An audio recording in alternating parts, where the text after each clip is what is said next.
Today I'm going to buy a Bugatti Veyron. Ever since the release of the Veyron back in 2005, it's been a dream of mine to own one. What happens when a Bugatti Veyron that hasn't run in years is finally started and driven again? After months of rebuilding, expert repairs, and unanswered mechanical problems, Mark McCann was ready to test whether his $27,000 gamble could defeat a factory replacement bill worth hundreds of thousands. The gearbox had been repaired, the engine was ready, and expectations were high. But when McCann turned the key, the first drive didn't go exactly as planned. The car moved, but new problems quickly appeared. So, did the risky repair truly save the Veyron, or reveal an even bigger challenge? The gearbox problem revealed. The Bugatti Veyron that Mark McCann bought came with a hidden ticking time bomb, a gearbox so damaged that the car literally sat in two halves. The transmission fault was no minor inconvenience. It rendered the car unable to move under its own power and incapable of engaging reverse gear for years. Even before McCann's team could fully disassemble the car, it was clear the gearbox was the heart of this complicated, escalating problem. This delay and uncertainty around the gearbox set the tone for every challenge that followed, creating a cloud of doubt over whether the restoration could ever be completed. Bugatti's response to the problem was blunt and costly. Repair was off the table. Their official policy was to replace the entire sealed gearbox assembly, a part priced between $200,000 and $375,000, depending on the version. Layer this on top of the additional damage: lost hardware, damaged body panels, and a deteriorated interior. And the cost to get the car functional again shot toward $600,000. For any owner, especially one who had already spent over $1 million, this was a staggering prospect. McCann didn't just accept this six-figure quote quietly. He spent weeks trying to get clear answers directly from Bugatti, seeking flexibility or alternatives for a serious problem with a serious budget behind it. His efforts, however, met silence and an unwavering reliance on the sealed unit policy. Bugatti made it clear that their business model depends on control. Only they can open the gearbox, and only they can service it, guaranteeing a six-figure invoice with every internal failure. This sealed gearbox policy was more than just a repair restriction. It was kind of a business decision meant to safeguard the brand's exclusivity, plus a firm grip on basically every bit of the car's upkeep. For McCann, it really came down to two things: pay the huge fee inside Bugatti's own system, or try a risky step off into the unknown by chasing an independent solution. Picking that second route meant gambling on the transmission ending up completely wrecked, but it also left room for a repair that might actually work out for far less than the factory price. And honestly, with the incredible torque and the extremely layered engineering needed to tame a W16 engine output while pushing speeds past 250 miles per hour, Bugatti's severe stance on gearbox repairs is not just some corporate mood. The backbone here is real science. If a rebuild fails at those levels, the results are catastrophic and could turn dangerous fast. That's probably why they lean toward full replacements over on-site corrections. But it still doesn't fully explain why no official specialist would even sit down with McCann and talk through alternative options. So McCann and his team ended up in this uncomfortable space, caught between manufacturer control and independent nerve. They weren't only dealing with mechanical failure, they were also wrestling with the rules and systems that decide who gets to fix a car and who doesn't. It made visible a tension you rarely see in the ultra-luxury automotive world, that tight pull between exclusivity and sheer desperation. In the end, the gearbox dispute wasn't only a mechanical riddle. It became a turning point that helped set the whole restoration's direction. Would this $2 million supercar ever move under its own power again? The stakes had never been higher. As the search for solutions deepened, the true story of this Veyron, its past, its problems, and the man behind the gamble came sharply into focus. A hypercar with royal roots. This wasn't any Bugatti Veyron. It was a highly modified Mansory edition, transformed in 2008 with over $440,000 worth of custom body panels and carbon fiber components. Before Mark McCann acquired it, the car was owned by a member of a Middle Eastern royal family, a history that usually signals meticulous care and impeccable maintenance. But that was far from the reality here. Instead of pampering, the car endured 3 years of neglect, disassembled and alone in 2 separate garages, with nobody managing to put it back together. Buying a car in such condition can feel more like a leap of faith than a calculated purchase, even for seasoned collectors. Few in the hypercar world even knew this car existed in that state. So McCann's acquisition came through connections rather than public listings or dealerships. This isn't a typical auction buy. It's a rare opportunity shadowed by a mountain of unknowns. The damage ran deep. The gearbox had long been non-functional. Reverse gear disabled years before the car's purchase. Beyond that, timing issues emerged, and crucial hardware components had vanished, presumably lost amid the moving garages and stalled restoration attempts. The aluminum panels, once gleaming, showed clear damage, and the interior's condition told its own story of years without climate control or care. One particularly stinging detail was how they found out some of the aggressive carbon fiber bodywork was actually just vinyl wrap, like a cosmetic trick, hiding serious mechanical failures, almost like a metaphor for the car's kinda precarious state. The mismatch between how it looked and what was underneath reminded viewers and McCann alike that this was no quick little restoration. It felt like a deep excavation, separating myth from fact, just to chase a working hypercar. This Mansory-modified Veyron wasn't just a car. It was this tangled puzzle made out of luxury, neglect, and some desperate hope stitched together. The royal lineage only made the contrast sharper, especially with all that dusty breakdown. It stood for extraordinary craftsmanship that had gone dormant, and also the brutal realities of supercar ownership out in the real world, where even legends can fall apart. The car's condition raised bigger questions about value, authenticity, and what even counts as a finished hypercar. Like, was it worth restoring into a purist's dream, or was it only a matter of rescuing a pricey relic with a storied past? Those questions weren't only about money. They actually pierced the heart of McCann's gamble. Whatever the answers end up being, this Veyron story was no longer just about engineering feats or dollars spent. It got into legacy, history, and that emotional gamble of bringing back something that was both gorgeous and broken. The car's past gave weight to the enormous risks McCann was about to take, but understanding what drove him demands a look at who he is and why he made such an unconventional decision. The stakes and the owner's background. Mark McCann isn't a typical hypercar owner. With a collection worth around $13 million and 54 cars spanning classics, modern supercars, and track-ready machines, he knows more than most about risk and mechanical uncertainty.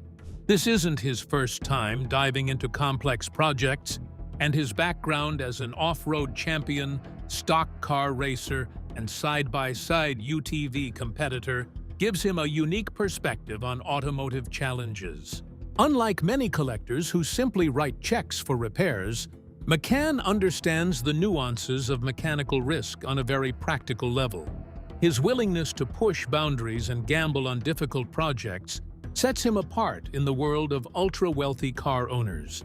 This Veyron purchase, with all its uncertainty and risk, fits well within his pattern of seeking out challenges others shy away from. The decision to buy a car that hadn't run in years was missing parts and carried a transmission impossible to fix through official channels looks reckless on paper. But for McCann, it was a measured risk, balanced by experience and ambition.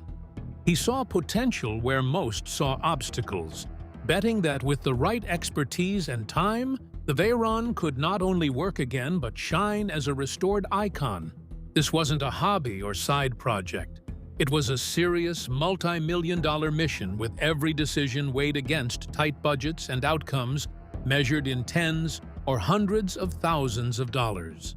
Even if the car returned to pristine condition, it would carry the indelible mark of having been pulled apart and rebuilt from an almost complete standstill. Additionally, McCann picked up on another thing: the appeal of actually documenting this whole journey. Hypercar restorations have turned into something like gripping entertainment. They mash up enormous costs with emotional payoffs, and for a lot of people that feels strangely satisfying. The story of risk versus reward basically had the chance to hook a broad audience, giving a storytelling layer to what is already a complicated mechanical puzzle. His readiness to show every setback along with each breakthrough made his account feel kind of unusually candid, especially in a world that's often wrapped in secrecy and curated, very polished images. It pulled followers into the messy, uncertain day-to-day reality that sits behind automotive fantasies.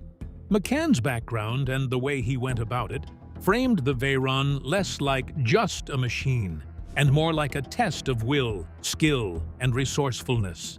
With stakes this high and ambitions this grand, the Veyron's gearbox remained the ultimate unknown, ready to make or break the entire endeavor. The transmission's secret would demand expertise and risk beyond what anyone expected. Bugatti's sealed transmission policy. At the center of this complex story lies the Bugatti Veyron's gearbox, an engineering marvel designed to contain and manage the immense power of its quad-turbo 16-cylinder engine. Bugatti engineered this transmission as a completely sealed unit, meant to withstand brutal torque and speeds over 250 miles per hour. But that same sealed design that ensures performance and reliability also cuts off almost every option for repair once something goes wrong internally. Rather than fixing individual components, the only official path is a full gearbox replacement. That replacement carries an eye-watering price tag, anywhere from $200,000 to over $375,000, depending on the specific unit needed. This alone inflates the cost of restoration dramatically, framing the gearbox failure as not just a mechanical problem, but a financial challenge bordering on ruin. The sealed unit policy is a reflection of Bugatti's philosophy: total control over the car's maintenance and service network. It's a business model built on exclusivity and brand protection, which leaves owners, as McCann, caught between reverence for the engineering and frustration at its inflexibility. Bugatti's refusal to consider repairs or even discuss alternatives with McCann underscored a rigid stance. You pay the replacement cost or live with a broken car. Weeks passed with McCann seeking answers, only to be met with silence or vague reassurances that the sealed unit had no exceptions. It became clear that this policy wasn't an oversight or a temporary limitation. It was a deliberate choice, baked into the way Bugatti manages its vehicles and their owners. For McCann, this meant hitting a wall that no amount of budgetary flexibility could easily break through. The reality was harsh. Even with millions of dollars on hand, he faced either relinquishing control to Bugatti or gambling on a risky, unofficial repair route. The stakes were unprecedented, not just because of the money involved, but because the gearbox failure struck at the very essence of what it means to own and maintain a hypercar engineered to impossible specifications. The engineering behind the sealed gearbox is really impressive, but also kind of exacting, like a tightly integrated hydraulic system with mechanically complex internals. Basically, it's not something you can take apart without specialized equipment and expert knowledge. Full stop. Bugatti's policy seems to show they understand just how delicate and layered these parts are, and what kind of catastrophic consequences can happen if a repair gets done wrong, even slightly. That whole perfection-only mindset, though, then turns into huge repair bills and almost zero wiggle room for owners who'd rather explore their own solution route and not just wait. Even with the technical logic behind it, the policy still doesn't really explain why not even authorized or semi-authorized specialists would bother to have a real conversation with McCann. The lack of response revealed a business truth where customer flexibility gets pushed aside for brand control. And somehow, that silence ended up feeding McCann's stubborn determination to look for alternatives, even if it meant stepping into unfamiliar and possibly dangerous territory. This policy break, it pretty much set the restoration apart from any ordinary car repair. It wasn't only about rebuilding a machine, it was about confronting a whole system that's meant to keep certain repairs out of independent hands, no matter the price tag. McCann's eventual choice wasn't resignation. It was more like a refusal to give in, a determination to fight for an actual fix instead of swallowing a six-figure replacement invoice. With the factory doors shut, McCann's team turned toward a darker corner of expertise, underground know-how, and repairs that weren't exactly textbook. It was a gamble that could either rescue the entire project or quietly ruin it. In the end, the gearbox would either stay as the car's tombstone or become the sign of its comeback. Unwilling to surrender to a $600,000 price tag and a dead end, McCann took a different path that hinged on finding the right people with deep knowledge and a fearless approach. The $27,000 repair bet. Faced with Bugatti's sealed unit policy and a replacement bill approaching $600,000, Mark McCann's team searched for someone willing to repair the gearbox instead of replacing it. Their search led to a specialist workshop in the Netherlands, supported by experts with rare knowledge of the Veyron's transmission, including retired Ricardo engineer Rob Barnes. Once the gearbox was opened, the cause of the failure became clear. Metal swarf had clogged critical hydraulic passages, while the clutch plates showed heavy wear. These issues explained why reverse gear had stopped working. More importantly, the transmission was not destroyed. With deep cleaning, careful rebuilding, and specially made parts, it might still be saved. The estimated cost was just $27,000, way less than 1/20th of Bugatti's replacement price. But the repair came with no guarantee at all. If it failed, McCann might lose the money, make the gearbox even worse, and still get hit with the huge factory invoice. The work was handed to Furlonger Specialist Cars, a well-regarded Bugatti specialist, while Barnes gave crucial technical insight, as in the detail stuff. He said that the clutch bedding process can release tiny carbon fibers into the oil.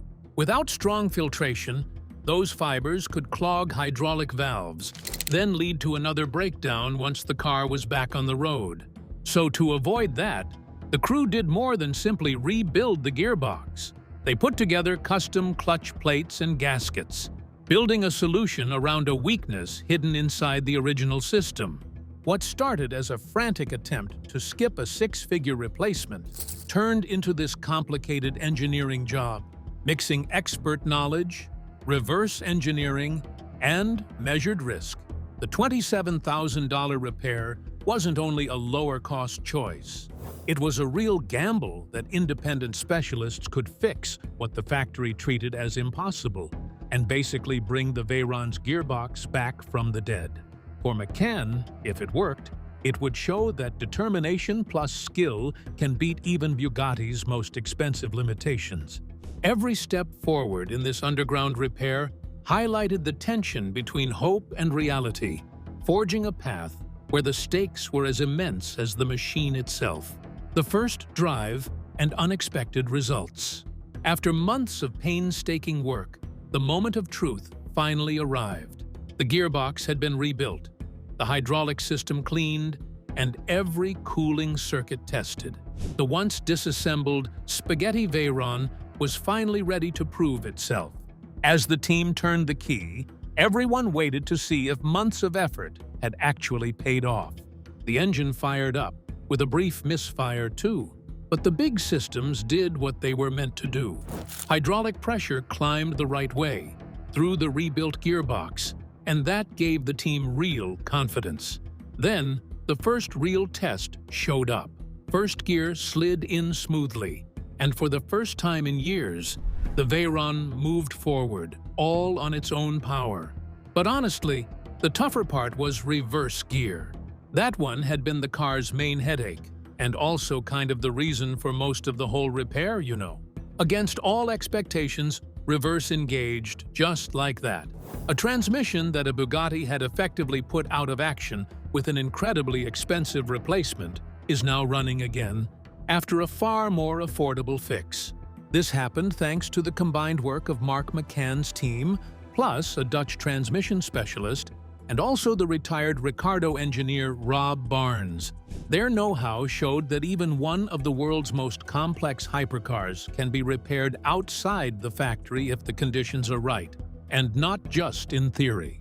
Still, the project wasn't fully wrapped up. The engine misfire needed diagnosing, and the custom clutch components hadn't yet been pushed through extended real-world driving. Long-term reliability stayed as the last big question. Even so, this marked a major turn. What once looked like a hopeless $600,000 nightmare was solved through stubborn effort and engineering. Mark McCann's $27,000 bet paid off, and the Veyron can finally move again both forward and backward. Now, everyone's eyes are turning to its planned Silverstone appearance, where the real, ultimate test is still waiting. Mark McCann's Veyron drive wasn't just about getting a car started. It was about beating the odds, engineering beyond factory limitations, and refusing to accept that something was impossible. If this restoration changed how you see hypercar repairs, like and subscribe for more incredible automotive stories. Then watch the next video on your screen to discover another high-stakes build where one bold decision changed everything.